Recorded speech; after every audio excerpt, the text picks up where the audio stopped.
What if the most dangerous man in the Ozarks was not the one people feared on sight, but the one they trusted to know the wilderness better than anyone else? Before we dive into this story, make sure to subscribe and leave a comment on where in the world you are watching from today.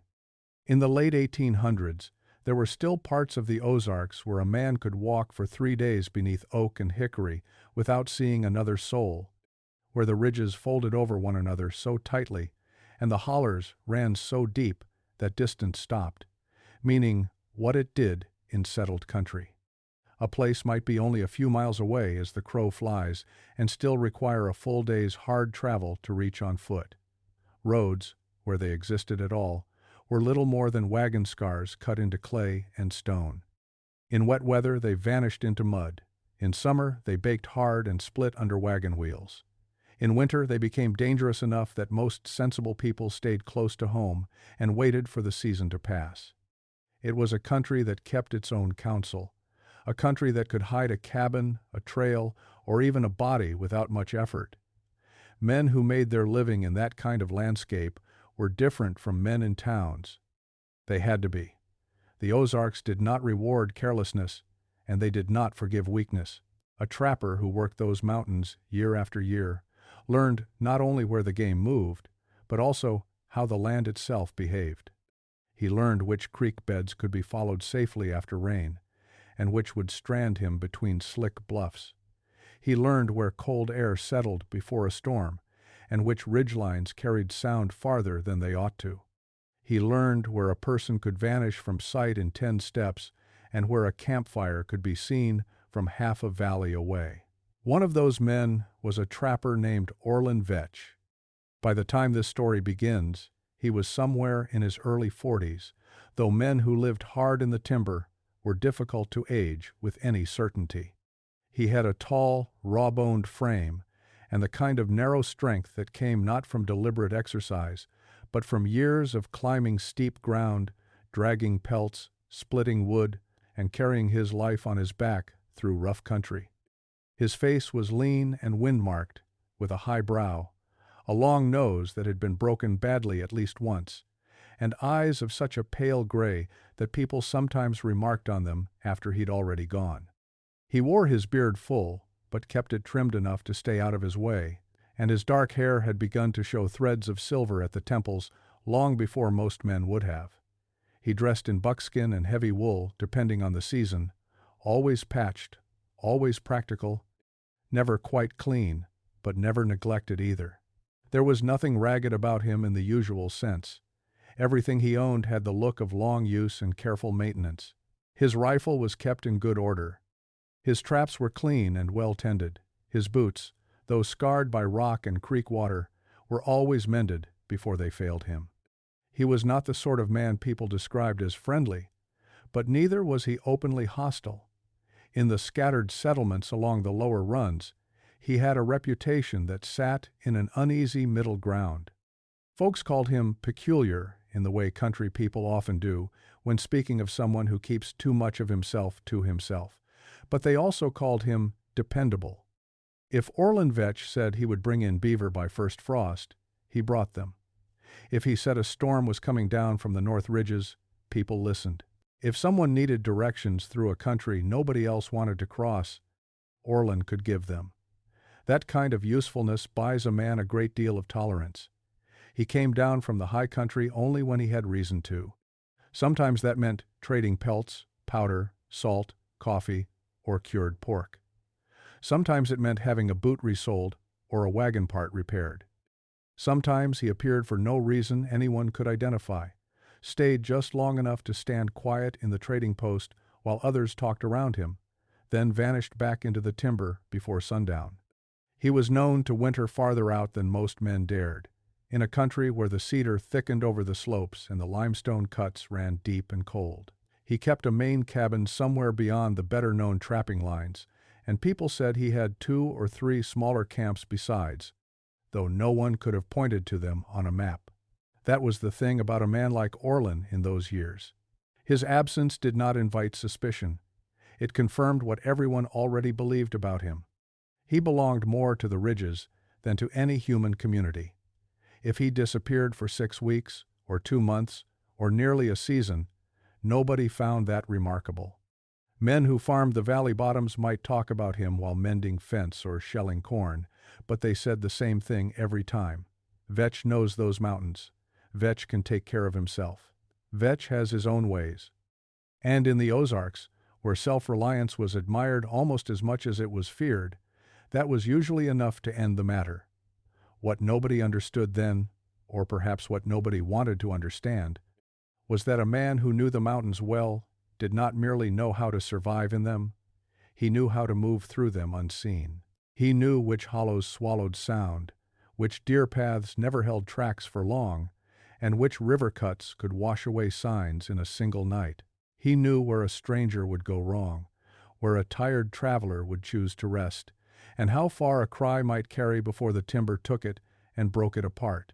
In a place like that, knowledge was more than skill. In the wrong hands, it was power. And Orland Veetch possessed more of it than anyone around him had ever stopped to question. The nearest settlement to the country Orland Veetch worked was Buckhorn Run. If a place so scattered could truly be called a settlement at all, it lay where a narrow creek widened just enough to give a few families decent water and a strip of flatter ground worth clearing. There was no real town square, no proper main street, nothing that would have looked impressive or even permanent to anyone from outside the Ozarks. There were cabins set back among sycamore and scrub oak, smokehouses leaning in the weather, fenced patches of corn and beans, and wagon tracks that threaded through the place like afterthoughts. Near the center of what passed for community life stood a trading post built of rough timber, its porch warped by years of rain and hard summers. Not far from it, on a rise above the creek, stood a plain clapboard church with a hand-painted cross over the door and enough benches inside for the families who came when weather and work allowed. That was Buckhorn Run. Small, poor, and so far from formal authority that most disputes were settled by memory, reputation, and the understanding that neighbors had to go on living beside one another after tempers cooled. The nearest sheriff might as well have lived in another state during bad weather. A circuit judge passed through only when the roads and river conditions allowed it, and even then his presence felt less like law arriving than a brief reminder that law existed somewhere beyond the ridges. So people in Buckhorn Run survived the way isolated people often did. They watched. They noticed who was short on meals before winter. They noticed who had sickness in the house, who had taken to drinking too hard, who had been riding at odd hours, and who had stopped speaking to whom. In a place with so little structure, attention was its own kind of protection. The trading post belonged to Cuthbert Sloan and his wife, Elsbeth. Cuthbert was a broad man in his late 40s, slow-moving and soft-spoken, with the kind of face people trusted because it rarely showed surprise. Elsbeth was sharper in every way, lean and composed, with steady hands and a habit of listening while she worked. If Buckhorn Run had a memory, it was probably kept between the two of them, in ledgers, in half-spoken remarks, and in the private catalog of things they did not quite say aloud. They knew who came through, what they bought, how often, and whether their manner had changed since the last visit. That was why Elsbeth noticed it first. It was not anything obvious. If Orland Veetch had come down from the mountains raving or bloodied or wild-eyed, someone would have spoken plainly. But it was not like that. It was smaller than that, quieter, and for that reason more difficult to dismiss once seen. In years past, Orland had always carried a certain stillness about him, the calm of a man who spent more time listening to wind and water than to other people. Now there was a tension under that stillness, a tightness that showed itself in odd moments. He would pause halfway through a conversation and turn his head slightly, as if hearing something far off that no one else could hear. He began standing with his back to walls or door frames when he came into the store. Twice Elsbeth saw him glance through the window toward the tree line while Cuthbert weighed out salt, not with casual habit but with the quick alertness of a man making sure he had not been followed. He still spoke little, but when he did, there was a difference even there. Orland had never been sociable, yet he had once answered questions in a straightforward enough way. Now his replies came half a beat late, as though his thoughts were elsewhere and he had to force them back. He smiled once or twice, but the expression sat wrong on him, too brief and too deliberate, like something chosen rather than felt. Cuthbert noticed that he had begun buying certain things in unusual quantities. More rope than he would ordinarily need, extra lamp oil despite the longer daylight, a new skinning knife, though the old one he carried looked serviceable enough. When Cuthbert remarked on it lightly, Orland only said the mountains had a way of ruining good tools faster than a man expected. It was not what he said that lingered with them afterward. It was the way he said it. Others began to notice things too, though each detail by itself seemed too small to justify real concern. A widow named Nola Perrin mentioned that Orland had passed her boy on the creek road without offering his usual nod. A farmer claimed he had seen the trapper out near the settlement after dark, moving along the edge of a pasture where he had no business being. A church deacon said Orland attended Sunday meeting one week and then spent the entire sermon staring at the floorboards as though listening to something underneath them. None of it amounted to much on its own. Not in a place where men were often strange and solitude left its mark in peculiar ways. But Buckhorn Run was the kind of place where unease spread slowly and settled deep. No one wanted to accuse a man of anything they could not name. No one wanted to be foolish or cruel or the sort of neighbor who turned harmless eccentricity into gossip. And yet, once enough little things gathered together, they became difficult to set aside.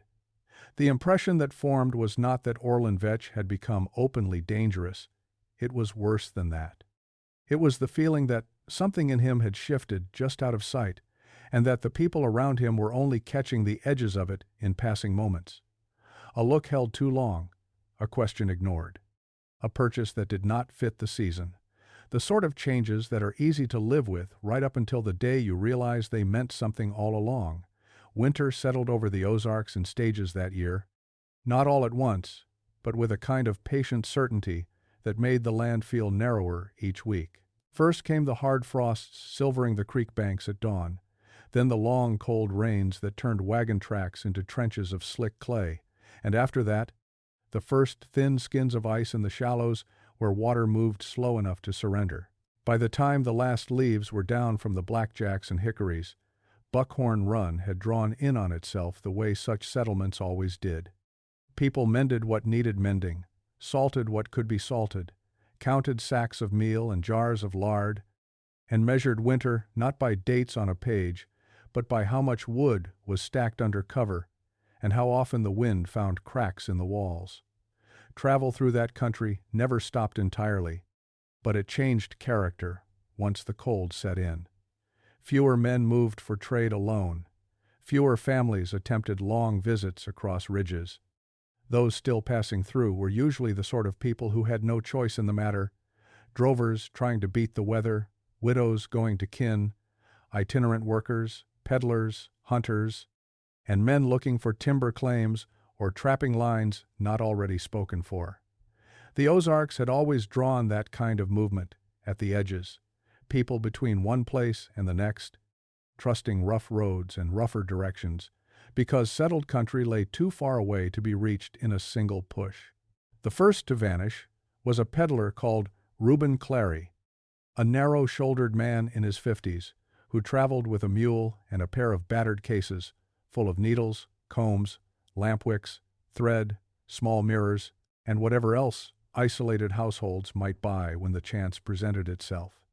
He passed through Buckhorn Run in late November, took coffee at the Sloan's Post, and told Cuthbert he meant to cut west through the hills before the weather turned worse. He had heard, he said, of 2 or 3 cabins deep in the backcountry where people paid fair coin because they saw so few traders. That was the last certain sighting anyone could later place. When he failed to appear in a settlement along the Upper Fork where he was expected by Christmas, people assumed at first that he had altered his route, fallen ill, or chosen to winter with some family better situated than most. The second was a young woman named Della Wren, 28 years old, recently widowed, traveling with a small valise and a determination that people remembered because it seemed stronger than her size. She had been making for kin south of the ridges after fever took her husband in the river bottoms. Buckhorn Run saw many such stories in those years. Grief turned into motion because standing still left too much room for memory. Elsbeth Sloan recalled Della clearly because she bought only the smallest amount of flour and salt, explaining she would not need more if all went well. She asked which trail would spare her the worst climbs and whether anyone knew of safe shelter farther on. Someone mentioned a trapper's line in the high country, a man who knew every cut and holler. It was said casually, the way practical things are said in places where people rely on one another's knowledge. Della thanked them, wrapped her shawl tighter, and went on. She never reached her sister's home. Then there was F. Lund, a broad, fair-haired timber hand from farther north, who came through in January asking about unclaimed stands of cedar and white oak in the interior hills. He had a surveyor's impatience about him and the habit of talking too loudly in small rooms. Men like that often gave the impression of being harder to lose than they were. He hired no guide, though one was suggested, and dismissed warnings about winter travel with the confidence of someone who had not yet learned how easily the Ozarks could humble a stranger. He said he had been told of a route cutting through the country trapped by a man named Veetch, and that he would be in and out within 4 days if the weather held. It did not, and neither did F. Lund return. By then, the disappearances had begun to sit uneasily in people's minds, though not yet with the full weight they would later carry. Each case still possessed its own explanation if a person wanted one badly enough. Reuben Clary might have taken sick alone and died where no one would stumble on him till spring. Della Wren might have turned back, or lost her way, or accepted shelter under another name in another holler. F. Lund might have overestimated himself and paid for it in cold and rock and bad footing. The Ozarks could do that without malice. Every family in Buckhorn Run knew at least one story of a man found half frozen in a ravine, or a wagon turned over in a creek crossing, or bones discovered years later under leaves and root tangles where a hunter had fallen and never risen. And yet there was something about the pattern that would not let itself be soothed. All three had headed toward the same general body of country, not the lower clearings or the better-used roads, but the harder interior hills, where the hollers twisted narrowly and the cedar brakes crowded close. All three had asked, in one way or another, about routes through ground few in Buckhorn knew well enough to describe with confidence. And in each case, when people tried afterward to trace where the travelers might have gone, the same conclusion emerged with a slowness that made it all the worse. They had entered a country that only one man moved through as if it belonged to him. No one said Orland Veetch's name first in the tone it would later carry.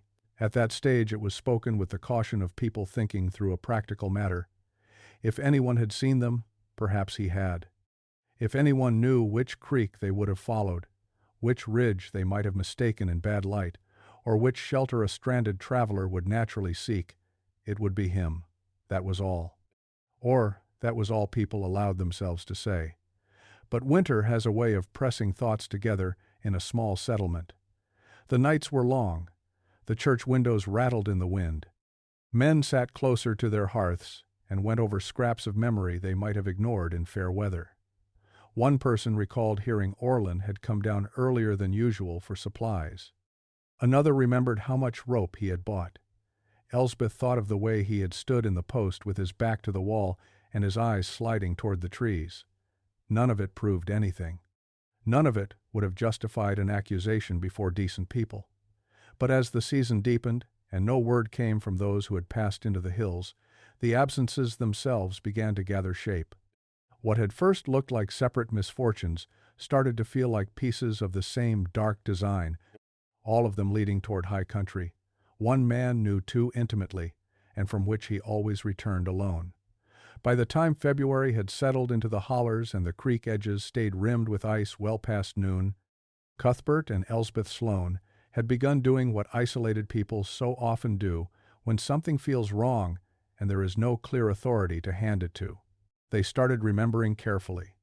Not in any official sense, not with the confidence that they were assembling evidence of a crime, but in the quieter, more uncertain way that ordinary people revisit past conversations when the present no longer makes sense.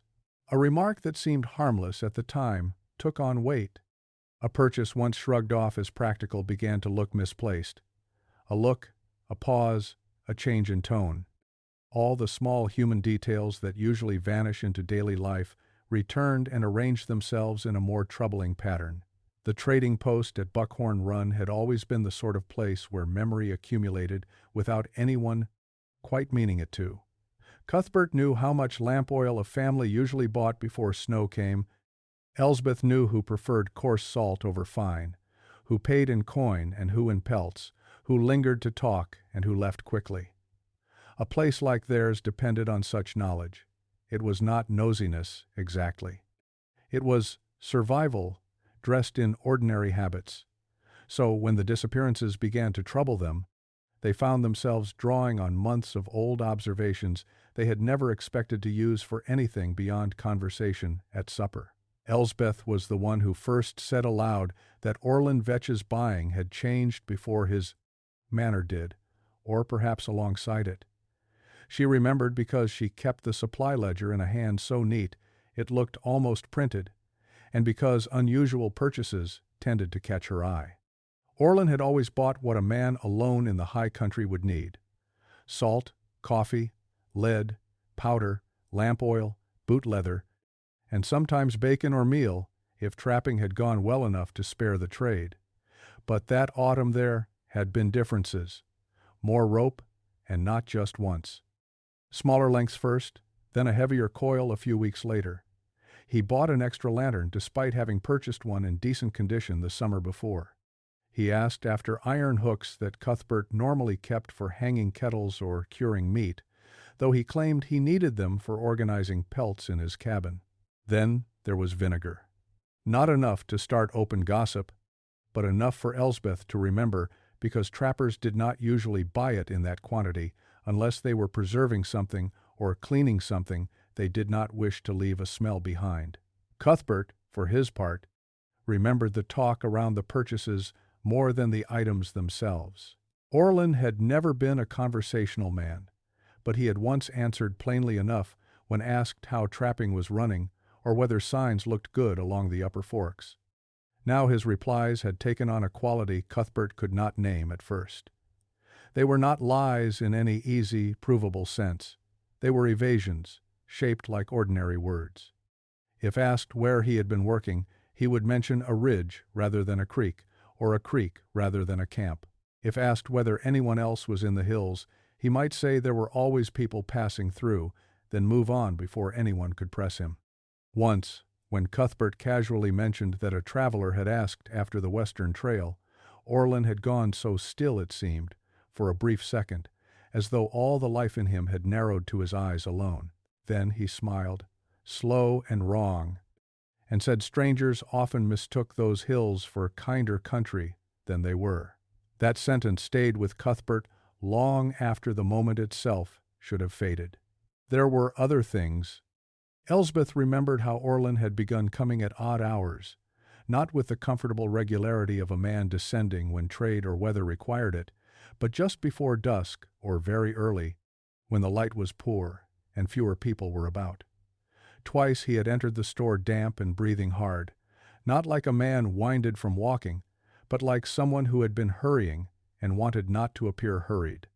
Once, while Cuthbert was measuring out powder, Orland turned sharply at the sound of wagon wheels outside and reached for the knife at his belt before realizing it was only a neighbor arriving with cornmeal to barter. He covered the motion quickly, too quickly, and muttered something about nerves from seeing a catamount track near his winter line. At the time, it had seemed plausible enough. Later it felt rehearsed. Elsbeth also recalled a detail so small she nearly did not mention it. One evening in late November, while she wrapped up coffee in brown paper, Orland stood near the stove drying the hem of his coat. Mud had dried high on the fabric, not in the broad splash of ordinary trail travel, but in narrow streaks and hand-shaped smears, as though he had knelt in wet ground and then handled the cloth carelessly. There had been a faint odor about him beneath the smoke and leather and cold air, something sharp and sour that she had first taken for spoiled water or animal hide left too long. But when she thought of the vinegar later and the extra lamp oil and the hooks, that smell returned to her with a force she did not like. They spoke of these things at night in low voices, after the post was shut and the fire burned down. Not because they wanted to invite fear into the house, but because fear was already there, sitting with them whether named or not. The trouble with ordinary details is that they can be dismissed one at a time forever, right up until they begin leaning on one another. Then they stop seeming ordinary. Then they become a structure. Cuthbert remembered, too, one remark that had meant almost nothing when spoken. He had asked Orland, during one of those strained autumn visits, whether the winter sign looked promising. Orland had answered that the mountains always provided if a man learned how to take what presented itself. It was the sort of sentence that could have referred to pelts, game, weather, anything at all. Cuthbert nodded and went on with his work. But now, with missing travelers and silence where there should have been news, he could hear the words again exactly as they had been said, and in memory they no longer sounded practical. They sounded hungry. That was what made the dread tighten at last. Not one dramatic revelation, not some blood-stained proof laid out in front of them, but the slow corruption of memory itself. Every harmless thing they had once filed away as eccentricity now seemed touched by a darker meaning. The rope was no longer just rope. The hooks were no longer just hooks. The late arrivals, the glances toward the tree line, the delayed answers, and the wrong kind of smile, all of it had changed shape in retrospect. And once that happened, once the past itself began to look different, Buckhorn Run no longer felt like a place waiting for an explanation. It felt like a place that had already missed the explanation while it was standing right in front of them. It was early March, with the last of the hardest cold beginning to loosen its grip on the lower ground, when the young man came stumbling out of the timber north of Buckhorn Run. The snow had gone patchy by then in the valley, though it still held in the shaded cuts and along the upper ridges where the sun reached late and left early. Creek water ran high and brown with thaw, and the roads were in that miserable in-between state that was not quite winter and not yet spring. All slick clay, rotting leaves, and wheel ruts deep enough to snap an axle if a man were careless. It was on such a morning that Elsbeth Sloane, stepping out to shake a rug from the trading post porch, saw movement on the far side of the creek road and realized it was not an animal after all, but a man barely keeping himself upright. His name was Tolland Brigg, a trapper's son from a settlement east of the Forks, no more than 23 years old, with the rangy, half-grown look of someone who had spent more of his life outdoors than under a roof. People knew him well enough to call him steady, if somewhat unseasoned, the sort of young man eager to prove he could manage a country older men already respected enough to avoid in bad months. When Cuthbert got to him, Tolland was gray with exhaustion, his lips split from cold and thirst, his trousers torn at one knee, and his boots so caked with mud and old leaf mold that they looked as though he had walked straight out of the earth. He was carrying no rifle, no pack, no traps, only the clothes on his back and a look in his eyes that Elsbeth would later describe as the look of a man who had left part of himself somewhere he should never have gone. They got him inside, sat him near the stove, and fed him coffee so hot he could scarcely hold the cup. Even then, he shook badly enough to spill it down his wrist. Cuthbert asked once, then twice, where he had come from, and at first Tolland could not answer in any useful way. He kept glancing toward the windows, toward the door, toward the corners of the room, as if the walls themselves were too open to trust. It took the better part of an hour, and a bowl of stew he barely seemed aware of eating, before the pieces began to come out of him in a form anyone could follow. He had gone into the high country, he said, not far west of the trapping lines most younger men used, hoping to try his luck where others hesitated. He had heard there were foxes running deeper in, and thought an early thaw might bring movement worth the risk. At first there had been nothing unusual about it beyond the hardship of the country itself. He had camped 2 nights along a narrow branch under a bluff, checked signs in the cedar breaks, and seen almost no one, which was what he expected. On the 3rd day he picked up what he thought was an old game trail, One cut through with enough use to make him wonder whether another trapper had worked the area more recently than anyone had said. It curved through laurel and down into a pocket of timber, so still that he remembered noticing the silence before anything else. Not the ordinary quiet of the woods, but the kind that seemed to sit too heavily, as though even birds had chosen to avoid the place. There, in a holler between two ridges, he found the camp. At first glance it might have passed for any rough stopping place used by men who worked the hills. A lean-to of poles and canvas remnants, a blackened fire ring, a chopping block, and a few scattered crates half sunk in old leaves. But almost at once the details began to press wrong against one another. There were too many belongings for one man. A bedroll tucked beneath the shelter that did not match the coat lying folded over a stump. A woman's shawl snagged on a low branch as though ripped free in haste. A tin shaving mirror broken underfoot. A child-sized wool mitten, dirty and damp, though there was no sign a family had traveled that way. Toland said it was the arrangement of the things that chilled him most, not chaos exactly, but the remains of several separate lives interrupted in the same place and never gathered up again. He told them he called out twice and heard nothing but the creek beyond the trees. Then he began to look more carefully. There were marks on the trunks near the edge of the camp, shallow cuttings at first glance no different from idle knife work, except that they repeated at regular intervals and in groups, as though someone had been counting. One crate held scraps of harness leather, a torn prayer booklet swollen from damp, and a lock of dark hair caught in the latch where it had closed on itself. Nearby lay a mule pack frame split along one side, and beside it a pair of boots too small to belong to the same man as the heavy coat draped in the shelter. He kept waiting, he said, for some simple explanation to present itself, a robbery perhaps, a camp shared by drifters who had scattered, an accident, followed by panic. But the longer he stood there, the more the place resisted ordinary thinking. Then he saw the mule. It was tethered farther back in the trees, where the ground rose, half hidden behind a screen of scrub cedar, cropping whatever winter grass it could reach. Under any other circumstances, Toland might have thought little of that. Men often kept pack animals off to one side, but this mule had one ear split down near the tip and heeled crooked, and even in his fright he recognized it. Everyone in Buckhorn Run and the nearby settlements knew that animal. It belonged to Orland Veetch. Toland said the sight of it struck him colder than anything else he had found, because it took what had until then been only wrongness and gave it a name.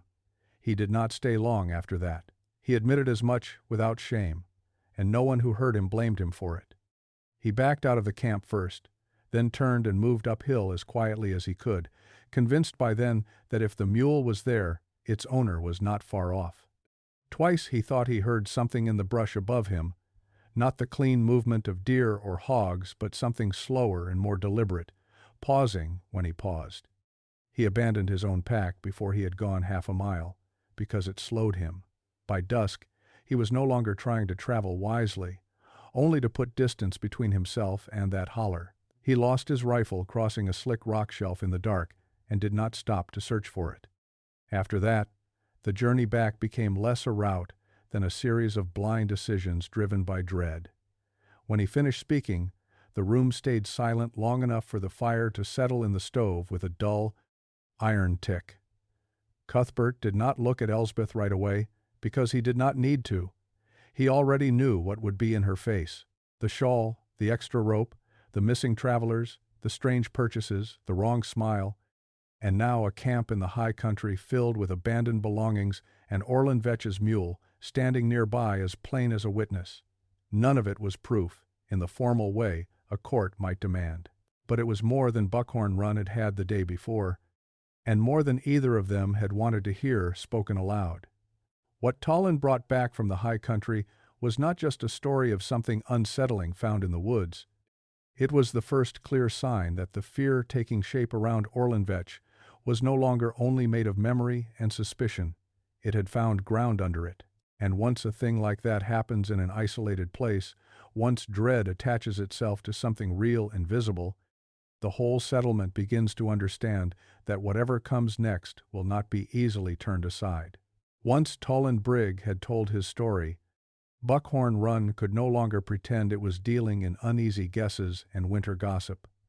There was still no sheriff close enough to matter, no magistrate anyone could reach before days had passed, and no guarantee that formal law would treat the words of trappers and storekeepers as anything more than frightened speculation. But there was too much now to ignore, and too much risk in doing nothing. If Orland Veetch truly had a camp in the high country tied to the missing, then every extra day gave him more time to erase what remained and vanish deeper into the country where no one would ever lay hands on him. So a small party was gathered, not out of bravery exactly, but out of the grim understanding that isolated people sometimes have no one to rely on but themselves. Cuthbert Sloane went because he felt partly responsible, having watched the signs gather without acting soon enough.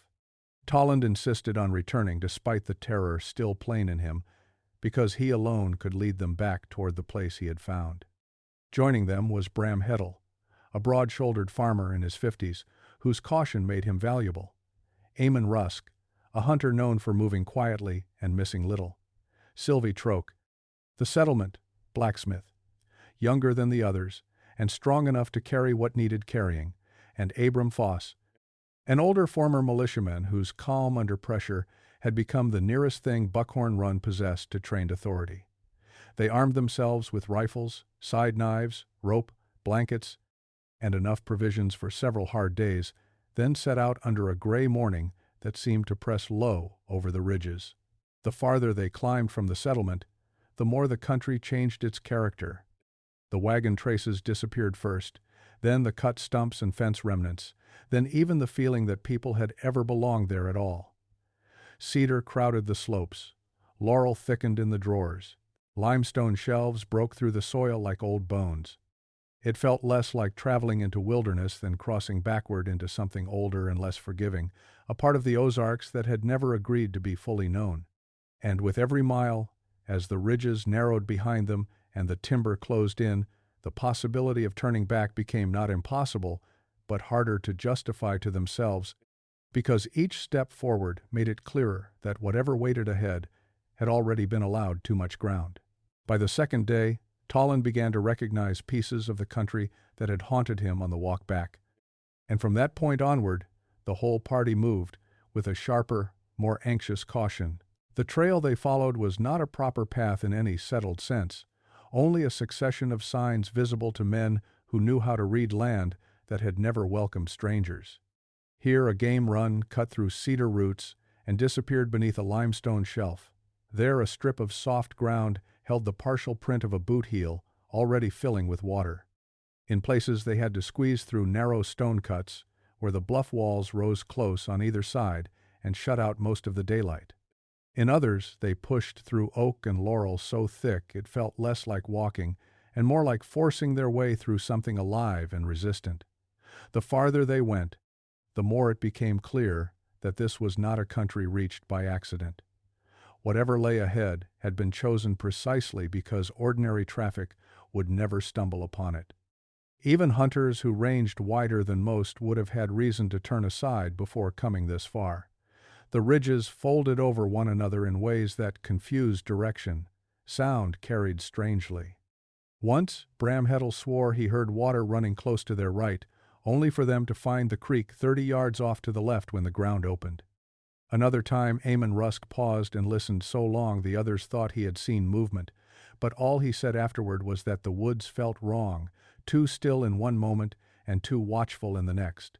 Then, near midday, the country opened without warning.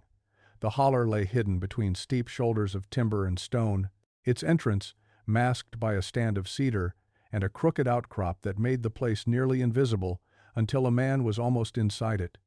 Once through, the land widened into a narrow pocket where a spring-fed run cut across a patch of level ground before vanishing again into brush. The sun reached the place only in thin slants. The air felt damp and held the kind of cold that lingers even after winter begins to loosen elsewhere. At the far end, backed against the rise of a bluff, stood Orland Veetch's cabin. It was larger than any of them had expected and more carefully built.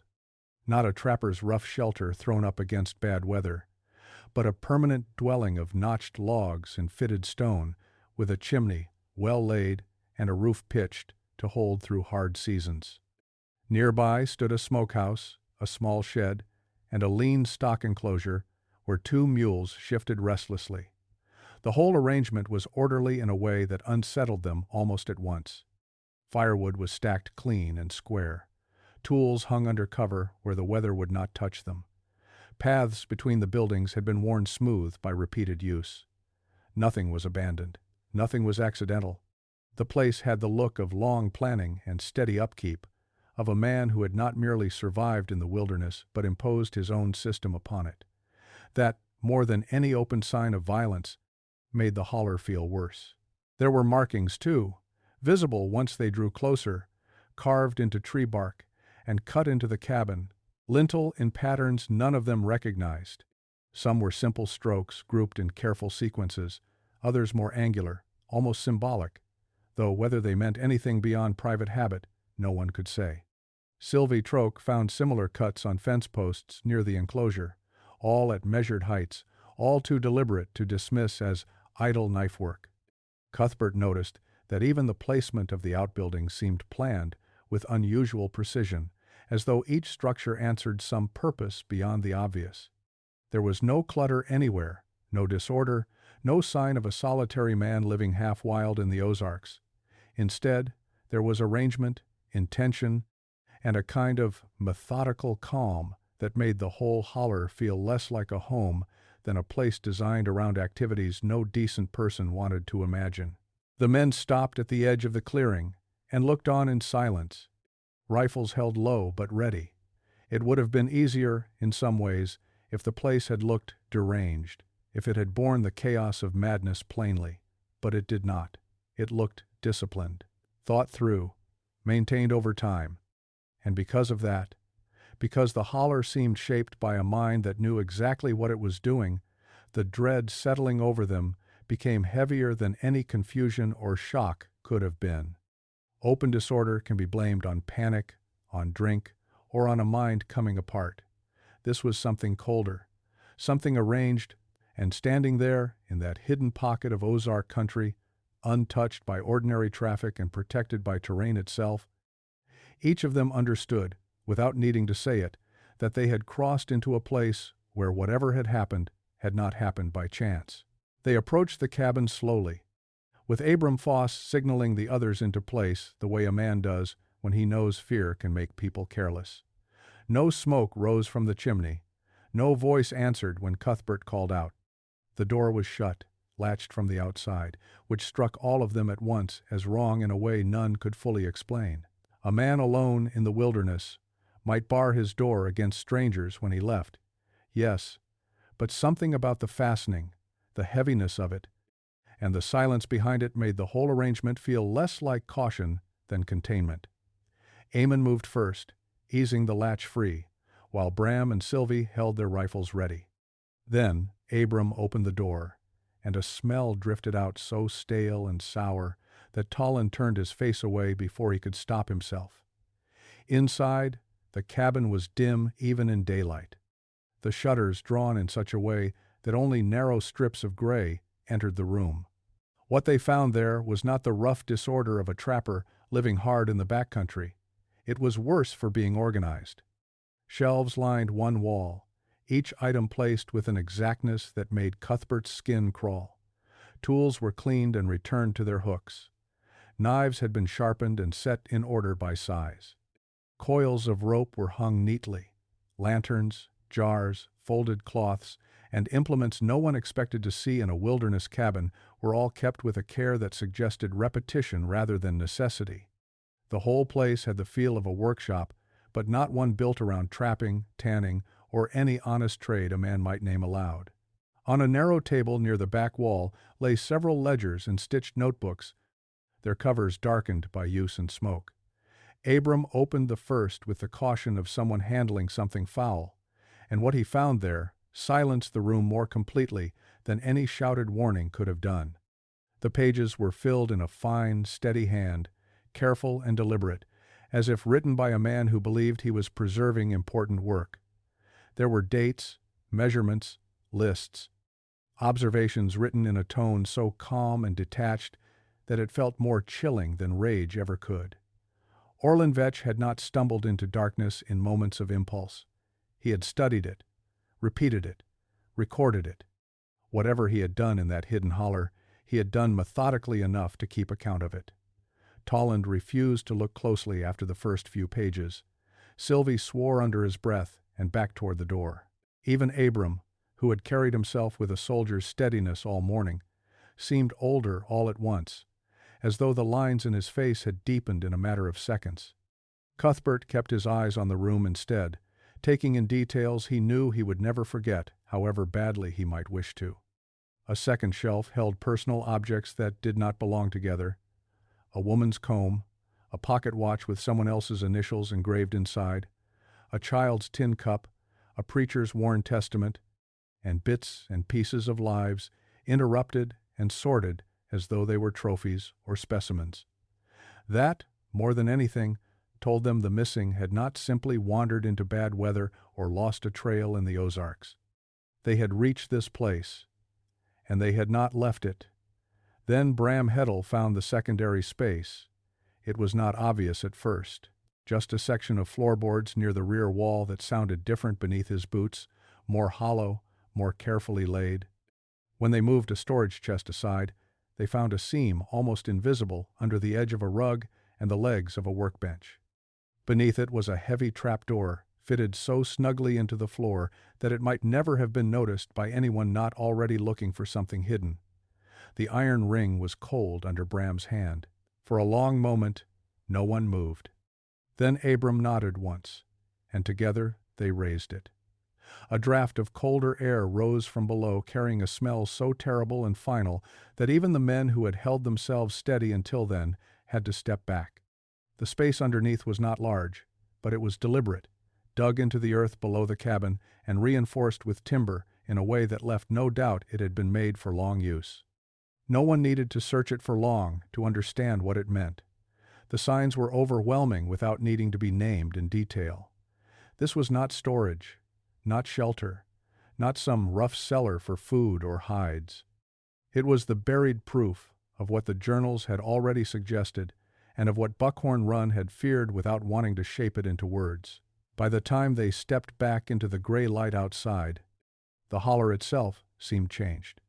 Not because it looked different, but because they did. The order of the place, the stacked wood, the hanging tools, and the swept path between the outbuildings, all of it now carried a meaning that would cling to their minds for the rest of their lives.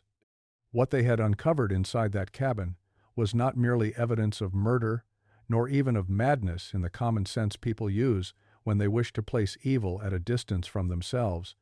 It was something colder than that.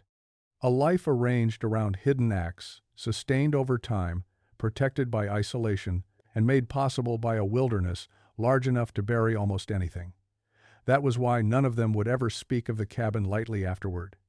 It was not only what they found there, it was the realization that such a place had existed quietly in the Ozarks, maintained by a man people had traded with, nodded to, and allowed to move among them without truly seeing him. Once a truth like that enters a person, it does not leave cleanly. It settles in. It alters the meaning of ordinary things.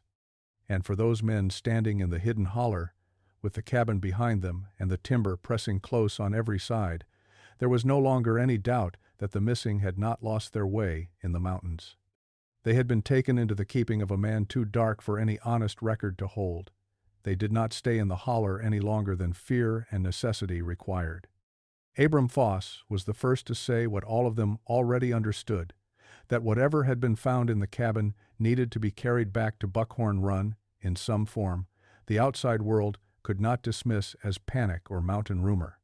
He gathered the journals first, wrapping them in oilcloth from his own pack, while Cuthbert took what smaller items he could bear to handle, enough to prove that the missing had reached this place and had not departed from it under their own power.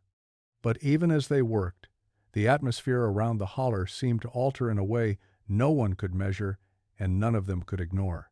It was not a sound at first, nor a movement plainly seen. It was only the growing conviction that the timber beyond the clearing was no longer empty. Amon Rusk sensed it before the others. He had been watching the tree line while the rest moved in and out of the cabin, and twice he lifted his rifle toward the cedars before lowering it again. When Abram asked what he had seen, Amon only said he was not certain he had seen anything at all, which in some ways was worse.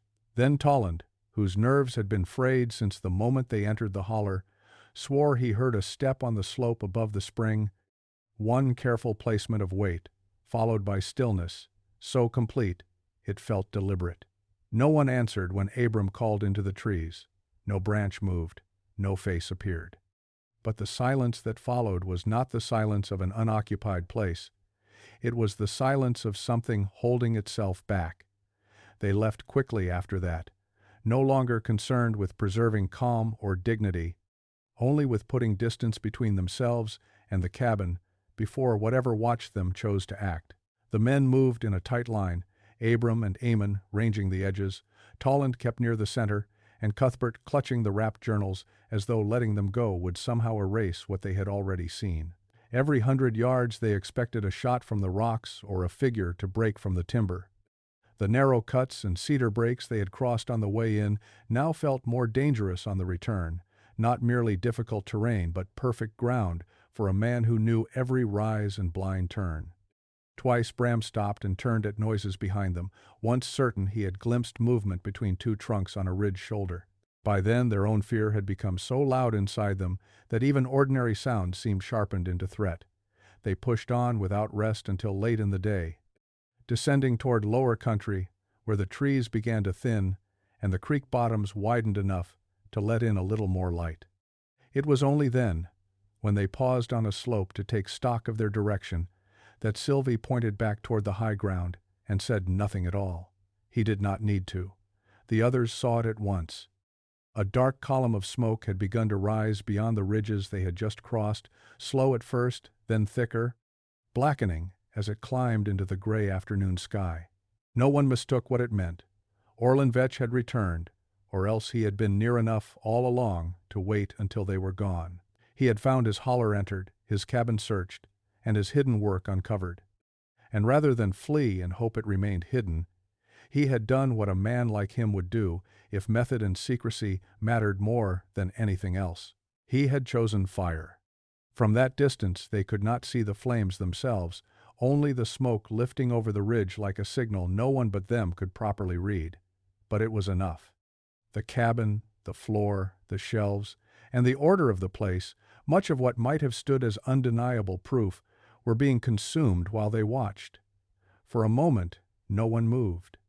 The sight struck them with a despair deeper than panic, because it confirmed two truths at once. First, that they had been right, and second, that they were already too late. Abram was the one who broke the paralysis. He ordered them forward in a voice stripped of everything but urgency, and the party descended the mountain in a pace just short of a run, slipping in mud, crashing through brush, no longer trying to conceal their passage because concealment had become pointless. The Ozarks around them seemed to grow older and harsher in the failing light, all shadowed timber and steep cuts and slick stone, as if the country itself meant to slow them and keep its secret where it had long been kept. By the time they reached ground safe enough to camp, none of them had any strength left for speech. Behind them, somewhere beyond the ridge, the hidden holler burned, and with it burned whatever chance they had of carrying the full truth out of those mountains intact. What remained now were the journals, the things they had managed to seize, and the memories of men who had seen too much to ever again believe that isolation only hid hardship and weather. From that point on, the journey back to Buckhorn Run was no longer merely a return. It was an escape from a place that had revealed itself too late, and from a man who had likely been close enough to watch them learn exactly what he was. Orland Veetch was never taken. By the time word reached what passed for proper authority, the cabin in the hidden holler had burned to ruin. The ground had been disturbed beyond easy reading, and the man himself had gone west into harsher Ozark country, where ridges ran longer, hollers cut deeper, And a person could disappear so completely that even searchers with reason to hate him began to look defeated before they looked hopeful. Men rode out after him. A deputy came through. Questions were asked. Notes were taken. But nothing like justice ever truly arrived. What remained of the case slipped almost immediately out of the formal record and into the kind of warning people pass quietly between themselves, not because it was uncertain, but because it was too ugly to retell in full. That is why he became the Ozark trapper too dark for history books. Not because no one knew what he was. They knew enough. The men who entered that cabin knew. The storekeepers who remembered his changing manner knew. The families of the missing knew in the dreadful way families know when nobody is returned and no honest explanation survives. But the truth did not live on in clean court papers or preserved evidence. It survived in damaged memory, in frightened testimony, in half-burned journals, in the silences that fell across porches when his name was mentioned, and in a wilderness that seemed willing to keep the rest for itself. And maybe that is the darkest part of all. In the Ozarks, some things do not vanish because they were never real. They vanish because the land is wide enough and the truth is terrible enough that people learn to carry it as a warning instead of a record. If this story stays with you, subscribe to the channel and leave a comment on what you think happened to Orland Veetch after he vanished into the Ozarks. Because the story's history failed to survive, and only when people are still willing to remember them.